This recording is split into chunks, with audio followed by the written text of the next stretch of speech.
Well, welcome, good friends. This day, to me, is my favorite day of the academic year, and it will be very evident to you later why it is such a favorite day. I want to welcome you to our Dr. Harold Alper Humanitarian Award Lecture and Award presentation. This morning, following the presentation and our naming of the winner of the competition, this is going to be followed by a brunch in the POB, and I can tell you this brunch is something you do not want to miss. So please go there directly after this, and we'll take some pictures and have some good fellowship there. But first, I'm very honored to introduce our Dean, Dr. Bruce Shack, who's going to add to our welcome. Thank you, Robert, and this is only my second year to participate in the Alper Award ceremony, but it really is, as Dr. Ford mentioned, the highlight of our academic career. It honors an individual who has distinguished themselves throughout their career as a resident here. It honors a man who was known for his humanitarianism and his love of patients, his care of patients, and that's what we're all about. So I am very honored to welcome everyone here this morning, especially our guest, Barbara Tobias from the University of Cincinnati, and her husband, Tom, who's sitting somewhere in the back, so being appropriately disquieted. But anyway, welcome everyone. Barbara, thank you for agreeing to do this. I think we are all excited about your presentation, and thank you, the Alper family, for the support of this, which is very meaningful to this campus. Thank you so much. Thank you, Dean. You know, I think Dr. Alper, I did not have the pleasure of meeting him, but I feel like I know him very well, and I know that he would admire our keynote speaker this morning, and he would be very interested in the comments that she's going to make. He would say that here's a physician role model who walks the walk. Here's a doctor who loves her patients and learns from them every day. That was the kind of doctor Dr. Alper was every day, and that's why we're together to remember him this morning and honor a group of exceptional graduating resident physicians who share those same values. All of our nominees are great role models for other residents, and they're role models for students, and they're even role models for our faculty and attending physicians. Our speaker this morning is Dr. Barbara Tobias. Now, I believe in persistence in life, and it paid off because Dr. Tobias originally recommended a colleague when I invited her to be our speaker last year.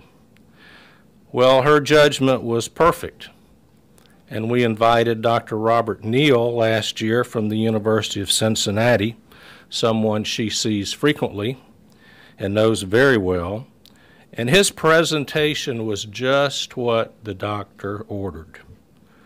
I asked Dr. Neal when he was leaving, I said, Dr. Neal, should I ask her again? And he said, absolutely. So I did, and this time she said yes. I'm not going to read all the accomplishments of Dr. Tobias's professional life. That's listed in detail in your program. And please take a minute or two to read through that.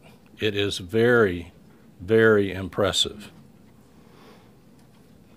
But you can readily see that she is indeed a physician's physician. She's the kind of doctor we all want our residents to become, and she's the role model that exemplifies the kind of doctor we honor today in Dr. Alper. Dr. Tobias.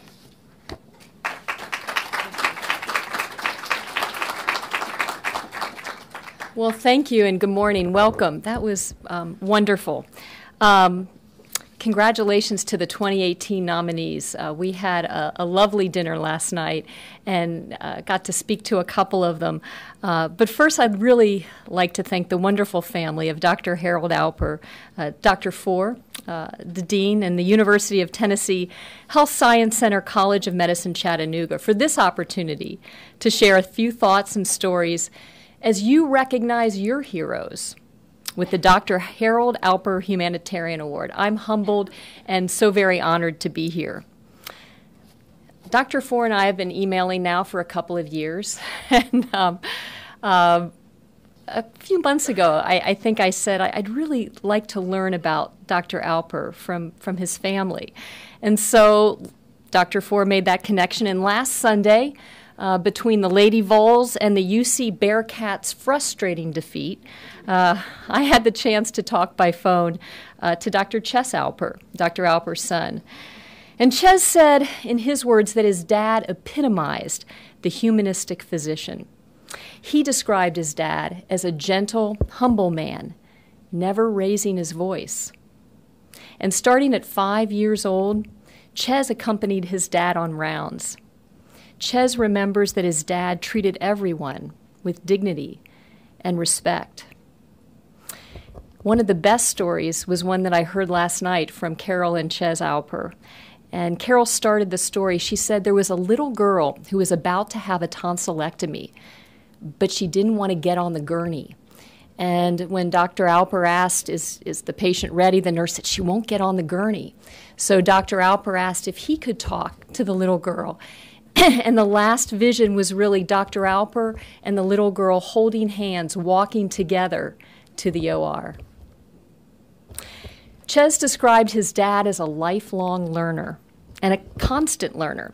He remembers a living room scene, everybody watching TV, and his dad with a medical text on his lap. Dr. Alper traveled to Vienna to study how to do middle ear surgery, and he went on to perform the first stapedectomy of the South. He pioneered the use of the laser in removing laryngeal polyps, and he paved the way then for his specialist peers in OB-GYN to apply that technology to their field. One of his greatest joys that Debbie and Ches both echoed loudly last night was teaching the residents, sharing his knowledge at the Erlanger Clinic. And I think, as you all see, studies show that teaching provides better outcomes. I also asked Dr. Four if I could learn about this year's nominees for the Dr. Harold Alper Humanitarian Award, and it's no coincidence. Their humanistic attributes are very much like Dr. Alper's. So, stories from everyday heroes. I'm going to begin with just a bit of what their nominators wrote about them. I learned that Dr. Chris Bell is a favorite teacher and mentor and role model, like Dr. Alper. He was recognized by students when he received the 2014 Arnold P. Gold Humanism and Excellence in Teaching Award. His nominator for today said, if I could clone him, I would have 5 each year. I also learned about Dr. Brittany Walsh.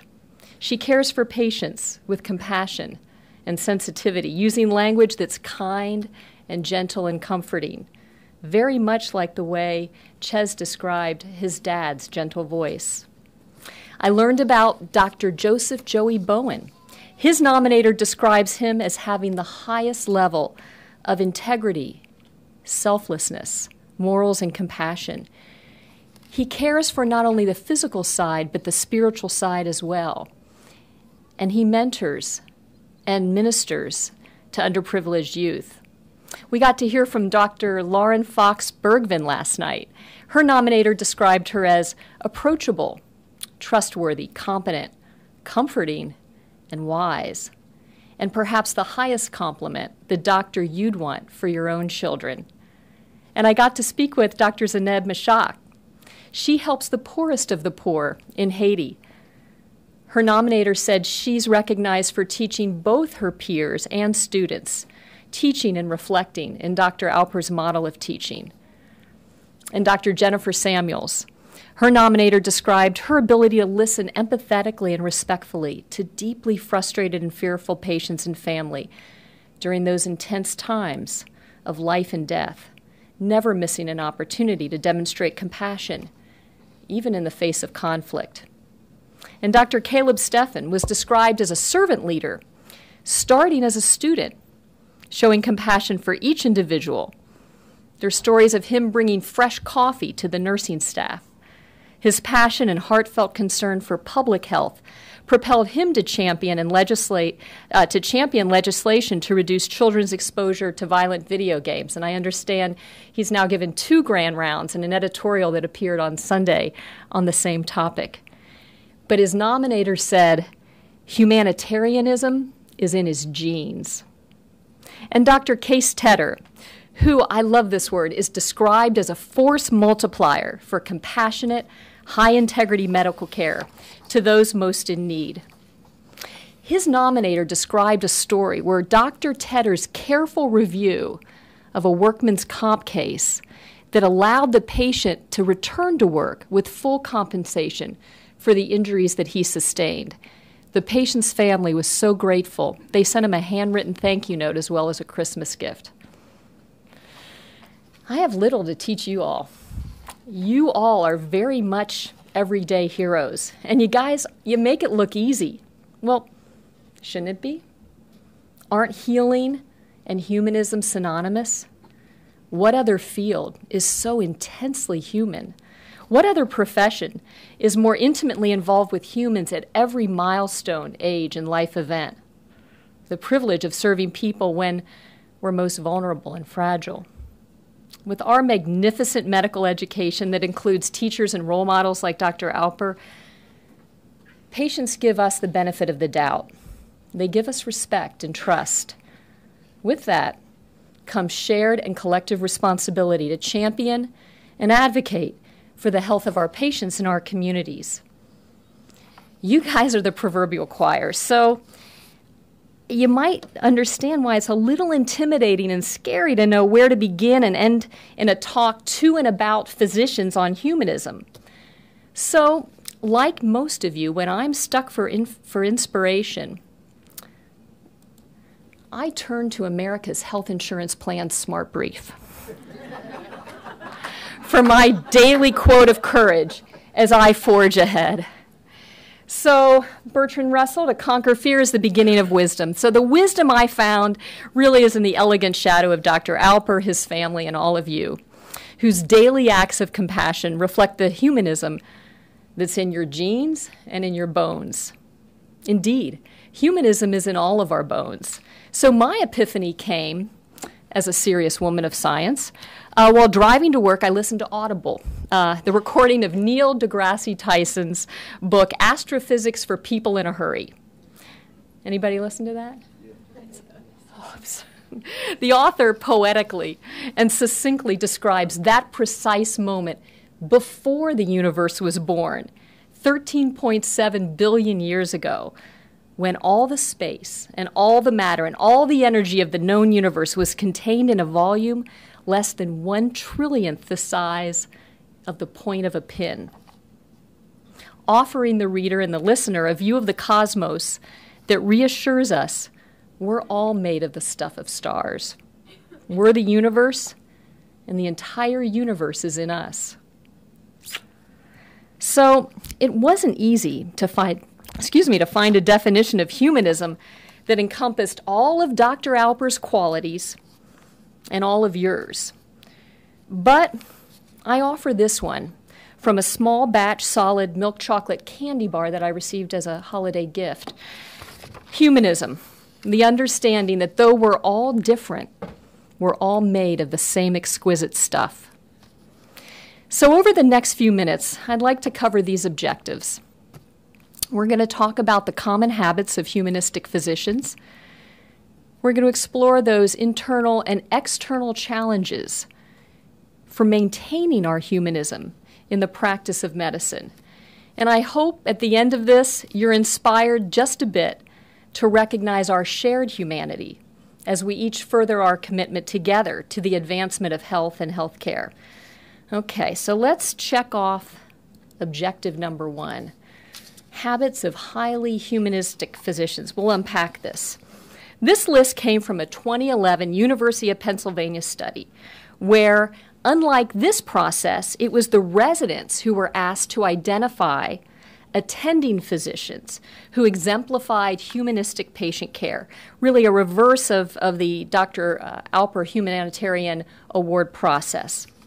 The authors then interviewed those identified physicians to determine attitudes and habits that they believed contribute to their sustenance of humanistic patient care.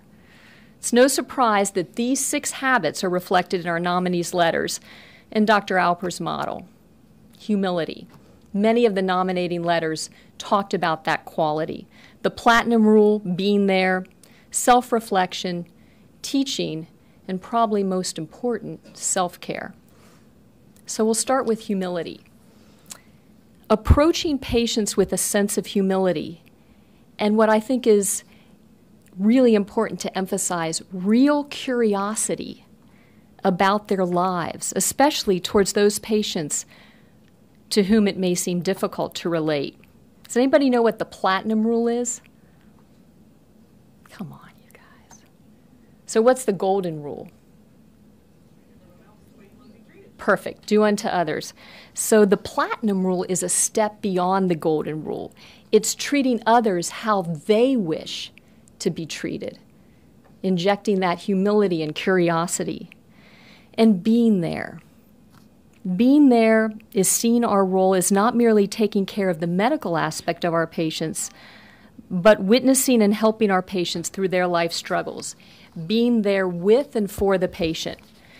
And self-reflection. It should be ongoing and active, reflecting on ways specifically to be more compassionate towards patients. Teaching, it keeps us honest, where learners stimulate the physician and remind the physician to uphold the standard of humanism.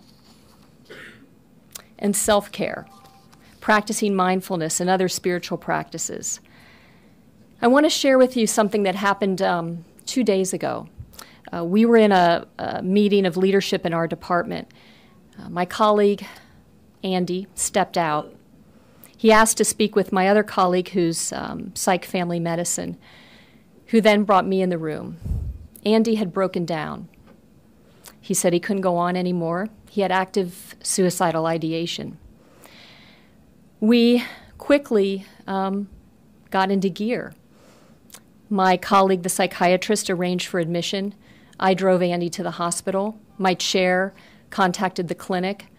My other colleague made sure that his teaching responsibilities were covered indefinitely.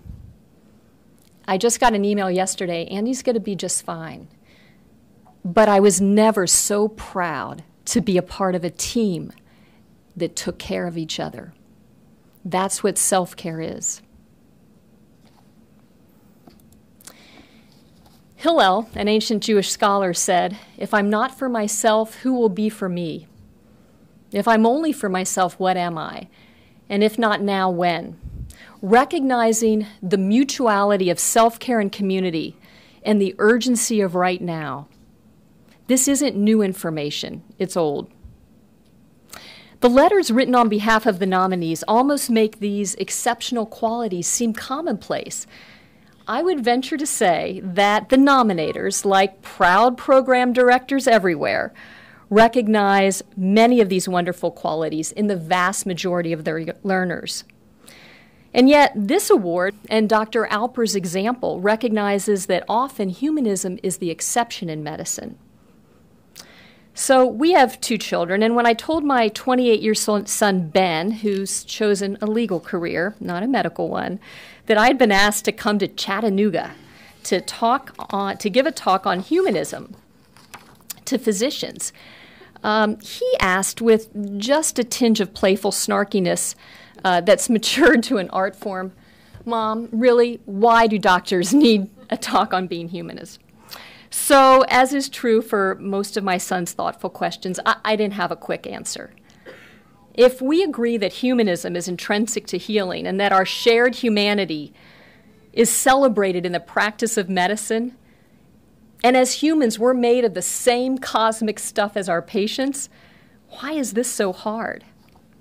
You know, for some physicians, none here, it's only after they have their own epiphany with a health challenge or that of a loved one's that then they finally get what it's like to be a patient. often writing or speaking publicly then about the need for physicians to show empathy, compassion, and humanism. You know, it was really when Dr. Oz faced a critical polyp that might indeed be precancerous that then his colonoscopy experience made the cover of Time magazine. So why is true humanism rare? Why is it the exception and not the rule? The extraordinary physician among us rather than all of us? So we're going to go back to our objectives. What are those internal barriers and external challenges to maintaining our humanity in the practice of medicine?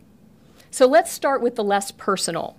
What are those pressures and distractions inherent in the practice of medicine today that eclipse our best intentions? What do you think most physicians would say? Volume, time. What else is so distracting right now? I have colleagues who retired before this came. Yeah, the EMR, absolutely. My colleagues come up with the same short list that you do, and first up is EMR. Dr. Christine Sinsky has a wonderful title. She's the Vice President of Professional Satisfaction at the AMA, and she cites the EMR as the #1 cause of physician dissatisfaction, leading to burnout. Dr. Corey Lyon, Medical Director of the University of Colorado Family Practice Center, said maintaining eye contact with patients while typing into the EMR is like texting while driving, distracting us from one-on-one patient relationships, leading to collisions and burnout. Burnout's real. It affects over half of our practicing physicians. My chair was recently at the ADFM meeting and brought back some of Dr. Tate Shanafelt's work from Stanford University. Dr. Shanafelt describes burnout as a syndrome of depersonalization, emotional exhaustion, and low personal accomplishment, leading to decreased effectiveness at work. Depersonalization, indifference, that's the opposite of humanism. Burnout starts after the second year of med school. After the second year. Maybe there's some role modeling. And it crescendos in residency. In fact, studies show that entering first-year med students have better mental health than college grads pursuing other professions. We see this idealism every year at University of Cincinnati within the first few weeks of medical school. One of the tasks is for our newly minted students is to write their own oath of professionalism. Do you all do that here? They recite this then at the white coat ceremony. I keep it tacked up in my office. And like this one, most of the homemade oaths start with a pledge to honor the humanity and values of our patients through empathy, transparency, and humility. Additionally, our students early on recognize that health disparities are a metric for lack of health equity. They pledge to learn from diverse communities seeking to improve accessibility and furthering the art and science of medicine locally and globally. They understand then that they have a larger role beyond the exam room as educators, learners, and advocates. So before their first biochem exam, our students recognize above all else the importance of honoring humanity. So what happens to those physician learners in our educational process? Why do some of us retain our humanism, and for others, it's just lost? Well, we know that in addition to the EMR, other external factors, like our fee-for-service payment system that drives volume over value, it incentivizes shorter visits and increased productivity, creating lack of autonomy over our schedules, all contributing to that depersonalization in medical care, resulting in sometimes passive-aggressive behavior, anger, and frustration. It's interesting, Dr. Shanafelt's work showed that oncologists who are paid solely on productivity have a higher rate of burnout than those that are salaried or paid with a mix of salary and incentive. There's also evidence that suggests that physicians who spend at least 20% of their professional effort focused on the dimension of work that they find most meaningful are at dramatically lower risk for burnout. Shanafelt calls this flow. It's those activities or experiences that create a state of absolute absorption. It's that sweet spot between our skills and our challenges, anxiety and boredom. Experiences like teaching, precepting, mentoring, really good quality improvement, having the resources to help our most vulnerable patients at the time of need helps us recognize that flow. We know, too, that the system has to change. Dr. Sinsky talks about just the power of scribes. We know that scribes, practicing in consistent teams where you have the same MA day to day, that golden ratio actually, Paul Grumbach has talked about from UCSF of 2.5 MAs to 1 physician. Expanding our teams. Yeah, I know, you guys are looking at each other. Expanding our teams to include care managers, social workers, co-located pharmacists and behaviorists. Carving out time for non-traditional visits, whether that's through the portal, through group visits, nursing home, or e-visits. And who here has worked with a family advisory council? That's also been shown to help flow and bring back practice that's meaningful. Okay, comprehensive primary care plus. Anybody heard? I know some people have heard of that. Well, there's growing recognition now in the country that changing the way we pay for health care, excuse me, value over volume, will also change burnout. Paying doctors to keep patients healthy instead of illness care. CPC Plus, or the Comprehensive Primary Care Initiative, is the largest federal demonstration project to date. It's a public-private partnership that's being that's coming through the Center for Medicare and Medicaid Innovation, which is really a test kitchen that was set up with the Affordable Care Act. It falls under the Centers for Medicare and Medicaid Services, or CMS. And right now, there are close to 3,000 primary care practices all over the country participating in this. There's 18 regions in the country, including Tennessee.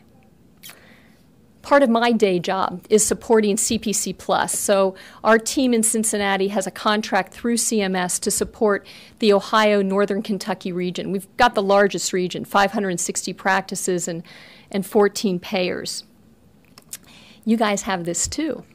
So locally in Chattanooga, these 5 practices are receiving financial resources in the way of prospective care management fees. So what happens in CPC Plus, the payers along with Medicare and Medicaid have agreed to pay primary care doctors up front based on the complexity of their patients to use those funds to add to their team, care management, co-located pharmacists, track their quality metrics, do quality improvement, have patient and family advisory councils. There's no payback. It's upfront investment, in addition to some bonuses for quality. This project is actually the second iteration of a previous version that was called CPC Classic. So CMS is really good. There was Classic and Plus. There's no CPC Clear or gluten-free or light. But what's really interesting, so our region was part of Classic. Tennessee was not. But of those 75 practices that started in this first iteration, all 75 signed up to do CPC Plus. In the words of one of my physician colleagues, he said, before CPC, I was planning to retire, to get off the hamster wheel. And now having the resources to keep patients healthy, that's allowed me the time and support to take care of my most high-need patients. It's the reason I became a doctor. There's a glimmer of recognition and solutions on the horizon to help mitigate the depersonalization of medicine that clinicians in practice recognize all too often. But what about those internal challenges, those feelings of futility and self-doubt, fueled by long hours where we witness suffering, the rigors of training that quietly smolder during third year? Fourth-year students in the University of Cincinnati's Gold Humanism Honor Society, class of 13, with the support of the Gold Foundation, put together a collection of letters to third-year students to help prepare their second-year classmates for third year. In one story, a student describes that feeling of futility, saying, "Empathy can be hard. It's especially hard when you feel empathetic behavior isn't rewarded or appreciated."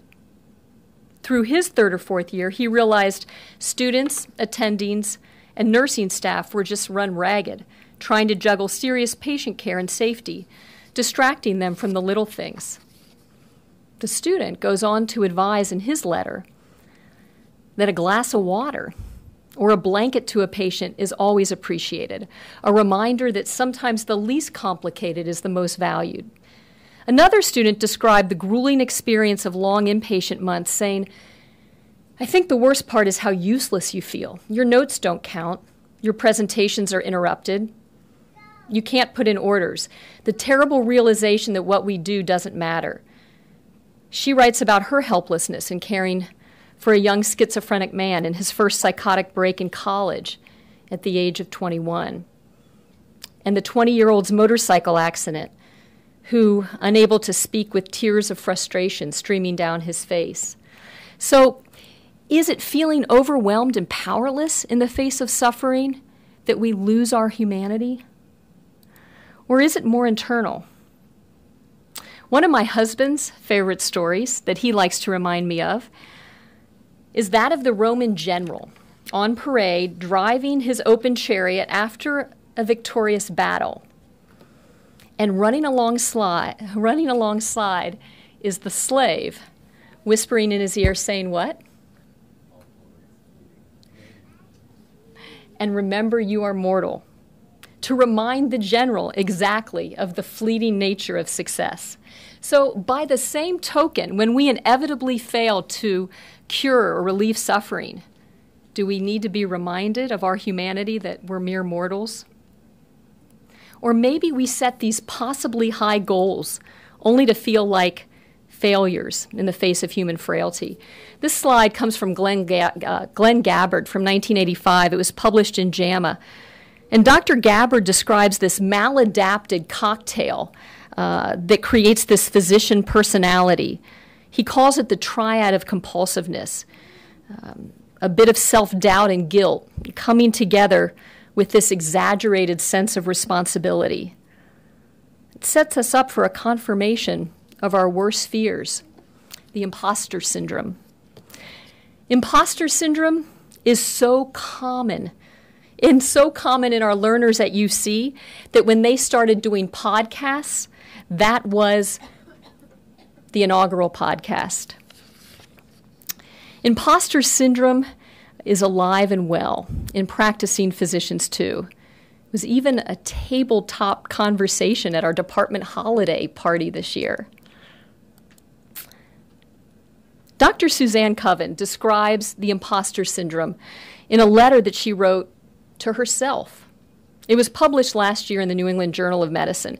Part of her letter describes sexism, sexual harassment, and discrimination. These are topics all too common and so damaging that it causes some women to leave medicine altogether. But in Dr. Coven's letter, which was written to her younger self, she goes on to say there's a more insidious obstacle that you'll have to contend with. It's one that resides within your own head. In fact, it's one of the greatest hurdles you confront, and it's largely one of your own making. At least that's been the case for me, Dr. Coven explains. You see, she says, I've been haunted at every step of my career by the fear that I'm a fraud. She goes on to say this fear, sometimes called the imposter syndrome, isn't unique to women.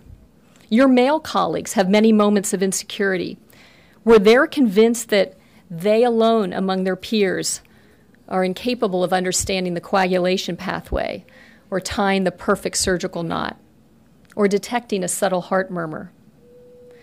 Dr. Coven describes having wasting much time and energy in her career just looking for reassurance that she wasn't a fraud. Early on, she says, in her words, I believed that displaying medical knowledge, the more obscure the better, would make me worthy. That belief was actually a useful spur to learning, but it ultimately provided only superficial comfort. She describes her second-year clinical skills course when an attending oncologist asked her to identify a rash. Mycosis fungoides, she blurted out, since, she admits, it was one of the few rashes whose names she knew, and the only one associated with cancer. Her answer turned out to be correct, causing 3 jaws to drop at once, the oncologist's, the patient's, and her own. But the glow of validation barely lasted the rest of the day. A little further on in training, she goes on to describe that she thought competence meant knowing how to do things. She eagerly performed lumbar punctures and she inserted central lines. And she wound up applying for specialty training in gastroenterology, a field in which she admittedly had little interest, thinking, in her words, she could endoscopy her way to self-confidence. I shared with the nominees last night my biggest fear in choosing family medicine was that I wouldn't have the competence for the breadth of knowledge that was required. And I also shared that my mentor, whom Dr. Four has met, Dr. Andy Filak, said, Barb, you'll know how to handle 95% of what comes in your office, and you'll have the intellectual honesty and the emotional intelligence to get help from the rest. Dr. Coven says in her first few years of practice, she was sure that being a good doctor meant curing people, and she felt buoyed every time she had a clear chest x-ray, every normalized blood pressure. But unfortunately, the converse was also true. She took cancer recurrences personally. When the ED paged to alert her that one of her patients had arrived unexpectedly, she assumed that it was some error on her part that precipitated the crisis. And now, late in her clinical career, she says, I understand that I've been neither so weak nor so powerful. And sometimes, even after I studied my hardest and tried my best, people got sick and died anyway. How I wish I could spare you, my younger self, those years of self-flagellation, and transport you directly to this state of humility. Dr. Coven writes, I now understand I should have spent less time worrying about being a fraud and more time appreciating about myself some of the things my patients appreciate most about me, my large inventory of jokes, my knack for knowing when to butt in, and when to shut up, my hugs. Every clinician has her or his own personal armamentarium, as therapeutic as any drug. So she ends, my dear young colleague, you are not a fraud. You're a flawed and unique human being with excellent training and an admirable sense of purpose. Your training, your sense of purpose will serve you well. Your humanity will serve your patients even better. Sincerely, Suzanne Coven. So, I challenge you guys, write yourself a letter. It's pretty easy. There's a website now called futureme.com. What dreams do you want your future self, even in 6 months, to remember about right now? What guidance, what hopes do you have for the practicing physician that you're to become? The last story comes from one of our residents who described his sense of lost and found with respect to his own humanity. He was counting the days that his inpatient rotation would end. Who does that? Owing to the feelings of worthlessness and futility in the face of progressive disease that made this month so difficult to endure. And then something happened. He'd been following a 60-year-old woman who had a liver and a kidney transplant a few years before, and she was in the throes of acute rejection of both, with a dismal prognosis. He watched, feeling helpless, as her nausea and pain progressively increased every day, and the whites of her eyes were a deep yellow. She appeared weak and frail. Death was the elephant in the room that no one wanted to address, and so one morning while doing pre-rounds, he found her crying out in pain. The nurse said she couldn't give her any more pain medicine because it would make her blood pressure go too low. And he thought to himself, this is it, enough. He sat down on the side of the bed and he began to discuss with the patient and her daughter the concepts of hospice and comfort care. He asked the patient how she would like to spend these last few remaining months of her life. She replied, at home, with my dog and my family. And through a conversation of tears, both the patient and her daughter agreed that home hospice would be their best option right now. He made a call to the social worker, and the referral was made, and he remembers her smile as she told him how much she was looking forward to playing with her dog again.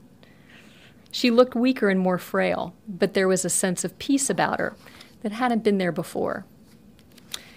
Later on, when his last day of the rotation finally came, the social worker informed the team that that patient had died at home, in her bed, with her family surrounding her and her dog on her lap. He pictured this beautiful scene and smiled. He knew that despite the seemingly worthless presentations, the endless hours of rounds, he made a difference. Strive to be human in a place where there's no humanity. A belated thank you to this resident.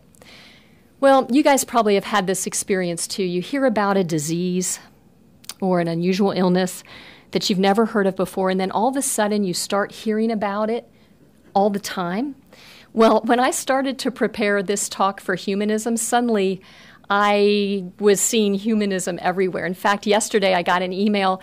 National Academy of Medicine, used to be the IOM, the Institution of Medicine, the Hall of Fame of Medicine, and now has a resource hub for humanism and well-being in medicine. I also recently received a newsletter from the Gold Foundation that maybe some of you have received as well. They started on February 23rd, Thank a Resident Day. Over 30 institutions participated. The University of Nebraska Medical Center chapter circulated this thank you note to residents everywhere from Dr. Killy Cawcut. So I'd like to read it now. To the resident who's exhausted and overwhelmed, thank you for putting the needs of your patients and team first. To the resident who covered for a sick colleague, thank you for keeping both our patients and colleagues healthier by your service today. To the resident who feels like they're not good enough, thank you for showing up every day and continuing to forge ahead. The road's not easy. It's okay to ask for help. Success isn't knowing everything. It's about developing the competence to know when you need help and how to get it. And to the resident who's teaching all of us on rounds, thank you for your initiative and know you're bringing value to the entire team. To the resident who had to break news, bad news, thank you for your support and care of the patient and family. To the resident toiling on research on nights and weekends, thanks for working to improve medical practices. And to the residents dreaming of leadership roles, keep dreaming. You are the future leaders. Thank you for your future innovation. To the resident who wants to quit, you're not alone. Thank you for carrying the emotional toll of medicine. I'm thanking my colleague Andy. Now is the time to ask for help carrying that burden.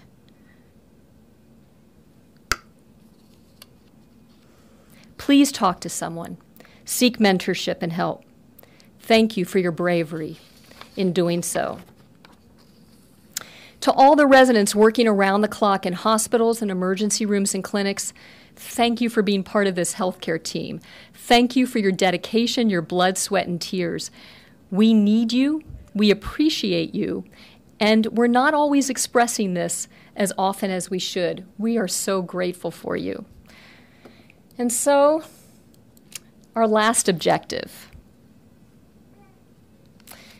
You know, I come from Cincinnati, which is the headquarters of Procter & Gamble. And so much of our presentation style in Cincinnati are part of the P&G model, where you tell them what you're going to say. You say it, and then you tell them what you said. So we're almost getting to that point.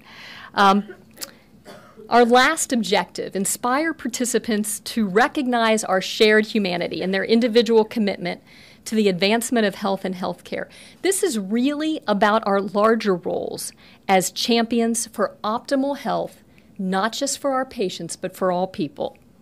Peg and Kennedy wrote a New York Times article March 9th called Secrets to a Longer Life. In that article, she describes the greatest gains in longevity have occurred not because of personal choices, whether we went gluten-free or paleo, but because of public sanitation, clean water, and the control over infectious diseases. According to Dr. Tom Frieden, director of the CDC, former director, since 1900, the average lifespan in the United States has increased by 30 years. 25 years of this gain have been attributed to public health advances. Kaiser Family Foundation notes that there's been 5 years of life expectancy added to older adults because of the passage of Medicare in 1965. But despite these gains, disparities based on race, ethnicity, education, socioeconomic status, and geography still persist. So as our patient experience grows, so does the recognition that health and health outcomes depend far more heavily on where we live, work, and play. Cincinnati Health Department did a study a couple of years ago of our 52 neighborhoods in Cincinnati. There was a 20-year difference in life expectancy between contiguous neighborhoods separated only by one street. So you could stand on one side of the street and live 20 years longer than you could on the other side of the street. That context, what kinds of foods we have access to, our air quality, our housing, whether we feel safe at home, do we live with violence, structural and institutional racism. We know about adverse childhood events, predisposing individuals to chronic complex diseases. That childhood trauma, in addition to microaggressions that many of us experience daily, creates the need for advocacy. We must forge and strengthen community clinical linkages to address these health-related social needs as part of our role as healers. Dr. Alper's legacy included providing care to the underserved in rural Tennessee. He created the Chattanooga Speech and Hearing Center and helped to found the Jewish Community Center. Following his example, the humanistic physician recognizes that the health of the most vulnerable among us impacts the health of all of us. You know, it used to be that the fire department would only come to your home if you had an emblem or a plaque on your front door that said you had paid for fire insurance. Fire insurance was private. And then we realized, oh my gosh, if my house burns or if your house burns down, even though I've paid insurance, my house might burn down. That's how it is for health. So I challenge you all to commit to continue your commitment to health and health care for everyone beyond the exam room. Well, to sum it up, I'm going to ask for a little help from my friends. You might remember Dr. Rob Neal, who was here last year. He does a cameo appearance in this, and I think they say it best. So let's see if we can do this. Remembering my instructions. Escape and then Chrome.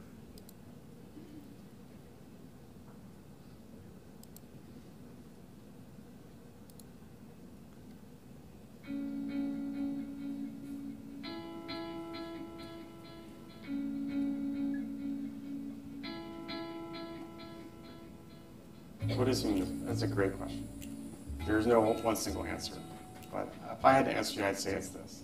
It's a twist on the golden rule, and that twist is that you should treat others how they wish to be treated. The golden rule says you should treat others how you wish to be treated, but I think it's different when you're giving medicine. You really want to treat someone how they would like to be treated. It's really remembering that underneath the person in front of you with their complaint or with their problem, and underneath you with your problems and your complaints, you still have to find some common ground to help each other. And your job is to try and be a problem solver for that person. The most important thing about humanism is, focusing on being empathetic and just acknowledging the emotions that we as humans have and being able to relate to one another in an effective manner. When I think about humanism in medicine, I think about the patients that I had the privilege of connecting with that I might not have because of the different paths we walk in life. So it might be at a patient's funeral where I'm able to connect with the family and have that one moment where we all sort of realize that we're in this together. We're all human beings. I think it's most humanizing to remember that we get sick, we have problems, our parents get sick, our kids get sick, our loved ones get sick. And you have to remember, people need just a little bit more touch, a little bit more humanity in the medicine. It's not just the science. I think, we all went to school because we were fascinated with the science and pathology behind different disease processes. However, there's an element of relationship that we have with our patients that we have to nurture and that we have to continue to respect and refine. Nobody wants to be a number, to just be a collection of signs and symptoms. So I think it's a human need to have that connection and to feel that we matter to each other. It's hard to tell someone how to be humanistic in day-to-day practice. It's better to model the behavior. It's better for people to see how to have the behavior. The most important thing I think a student can do is just be aware, have what's called mindfulness. If they see something that isn't right, they need to ask themselves, okay, why isn't it right? Are these bad people or is it just a bad situation? And what would I do if I was in this situation? Appropriate touch, eye contact, paying attention, giving the patient your full attention and not checking your messages. And, we really struggle with that with the electronic medical record now. It's walking into a room and smiling at a child, asking, a teenager what they're actually interested in, looking at the whole person and not just their particular disease process. It's realizing that you need to reach out to the human being in front of you. You're not always given time to do it, but sometimes that little extra step that you take for that human being, for that person in front of you, goes the distance. The end goal would be that in our profession, or among providers, whether medical assistants, nurses, other clinicians, that there's consistent professionalism and regard for human dignity, respect, and value. You take it one patient at a time, and I think on that micro level when you are so satisfied and you feel so rewarded by their interactions you have with that patient or family. I don't think that there's a metric other than what people give back to you and what they say to you. But there's a moment in the ambulatory practice in which you made a relationship, built a relationship with the patient, and now you have to say goodbye. And at this moment, what residents are often caught off guard with is how much their patients really are going to miss them and what they express at that moment when they realize they're going to lose their doctor. Residents are taken aback by that because they weren't expecting it. And I tell them that's how you know you got it right. There is something about it, even if, the ultimate outcome clinically is not a good one, the fact that you were able to share in this experience with a family and help them through a particular process, and they were able to come back and say thank you, I think that is the end goal. Humanism is a process. It is not something you're magically the best doctor ever, you're magically the most humanistic person. But I would say be realistic about it and realize that you can come in with the best intentions of healing, and then you're going to walk out with the constraints of time, science, and the limitations of medical practice. And you have to find the time to balance it. You need to be at your best because the people that you're interacting with daily are suffering.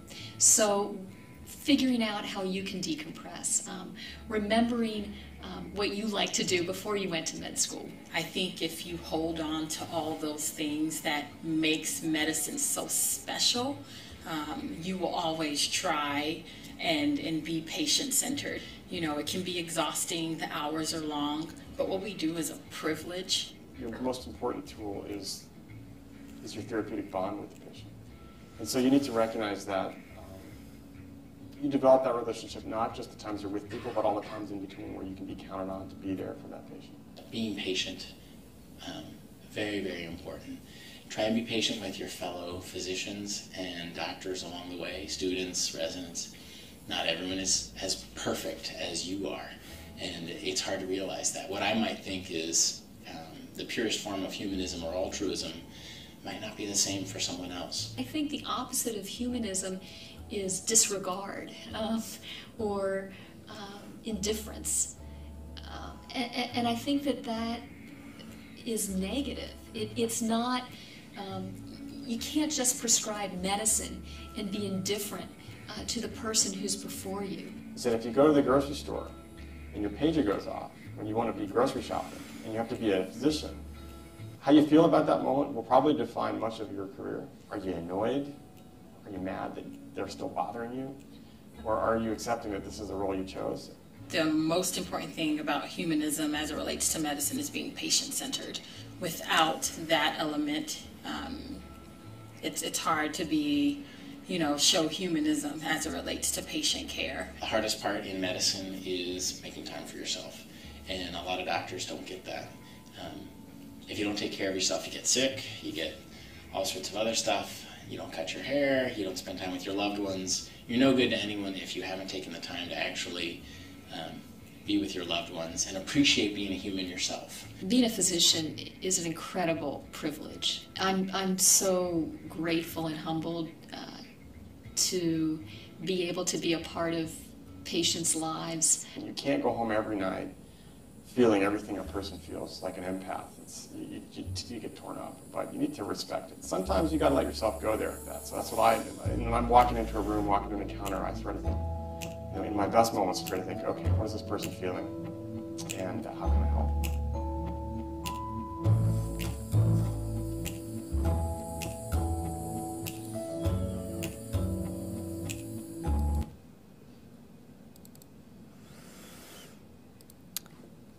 That's it.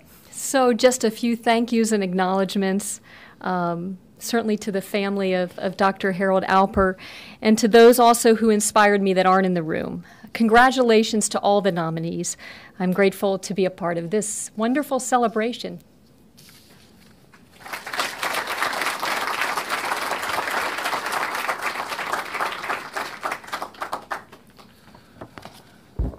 Aren't you glad I did not give up? There's probably not a person in the room who doesn't want to speak to Dr. Tobias. So please remember, immediately following our award, we're going to adjourn to the POB for a brunch. So that'll give you an opportunity to say hello to her and speak with her. I don't think she realizes it, but she just gave us a clinic on presentation skills. And we appreciate that so much, Dr. Tobias. Dr. Alper was a leader in academic and organized medicine, and he was recognized by his patients and his colleagues as an extraordinarily competent and compassionate surgeon. When you count the students and residents that he taught, and it would be impossible to do so, if you could count them, you would see that he touched literally tens of thousands of lives. The Alper family established an endowment through the Baroness Foundation to enable the College of Medicine and Erlanger to present this annual lecture on the humanistic, compassionate practice of medicine, and also to recognize an outstanding resident physician who is completing his or her training here, who's exemplified the qualities of integrity, respect, and exceptional compassion. So we all owe a debt of gratitude to the family of Dr. Alper, and now it's my pleasure to introduce them to you. Dr. Chess Alper and his wife Carol,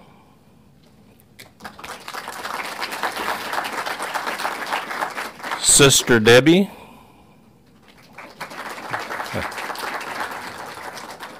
Brother Jeffrey and his wife Donna, and their son Justin. Also want to again recognize and thank Tom Tobias for his presence, and we're so glad that he decided to come on this trip. It was a delight. Great to meet him. I'd like to now invite Dr. Chess Alper to the podium. He wants to tell us a little bit about Dr. Alper and the award, and then he's going to stay up here with me for the award presentation.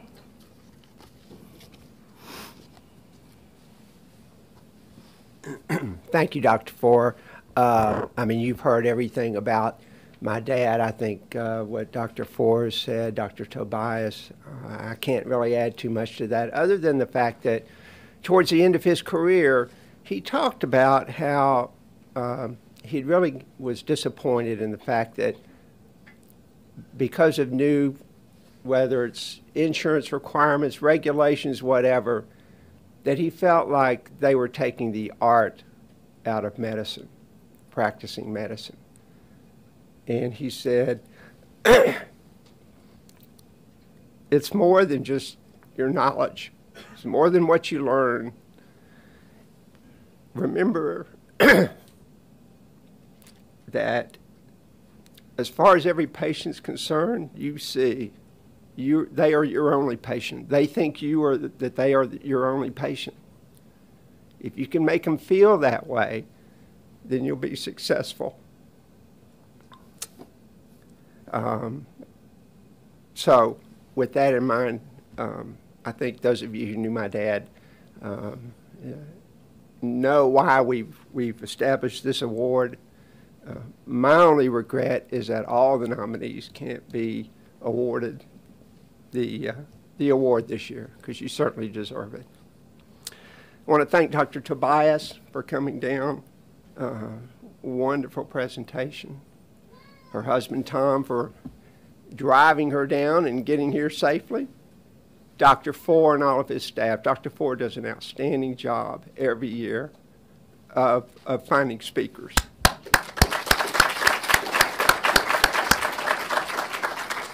And helping to fulfill the dream that we had for this award. Thank you. You'll stand over here.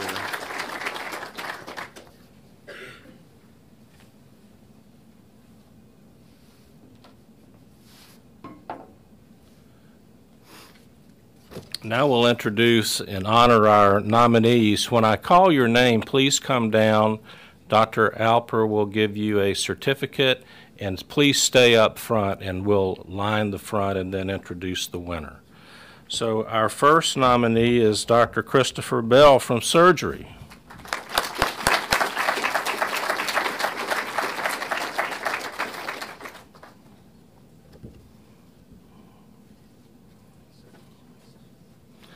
Dr. Joseph Bowen from orthopedics.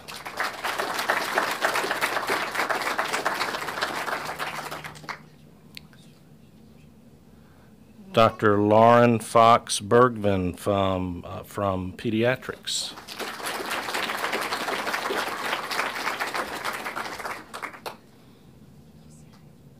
Dr. Zinab Meshak from OBGYN.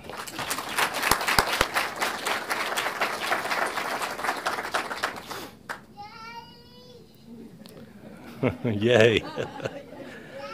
Dr. Jennifer Samuel from internal medicine.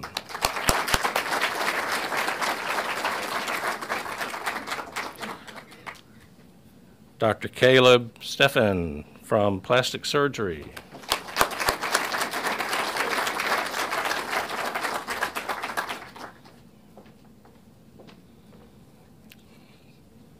Dr. Case Tedder, family medicine.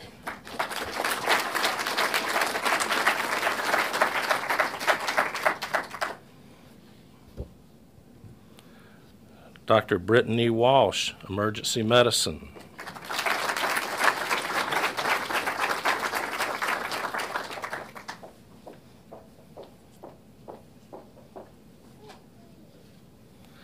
All of these nominees are winners.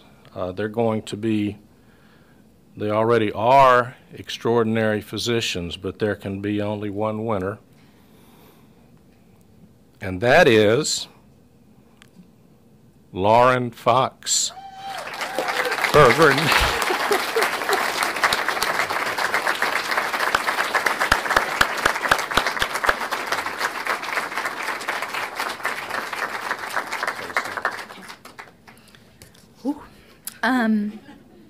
Thank y'all. Thank you, sir. To be recognized with someone that has qualities and characteristics that were described last night and today, like your father, your grandfather, it's just so humbling. I could not have accomplished this goal without my pediatric family, without my parents, and without my husband, Eric. I still can't believe I'm in medicine.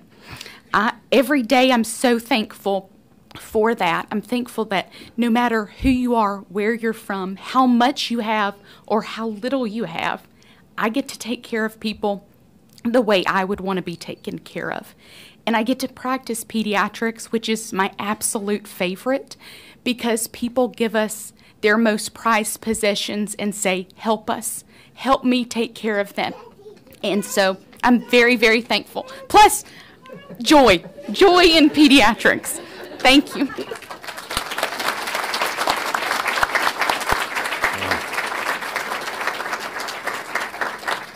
That was perfect timing.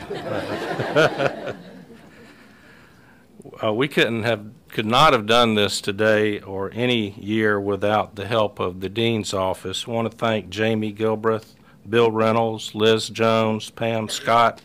Thank all of them for their help because it took a long time to put this together. I want to remind everyone about the reception and the POB. It's important for you to be there, and so we'll see you in just a few minutes. Thank you.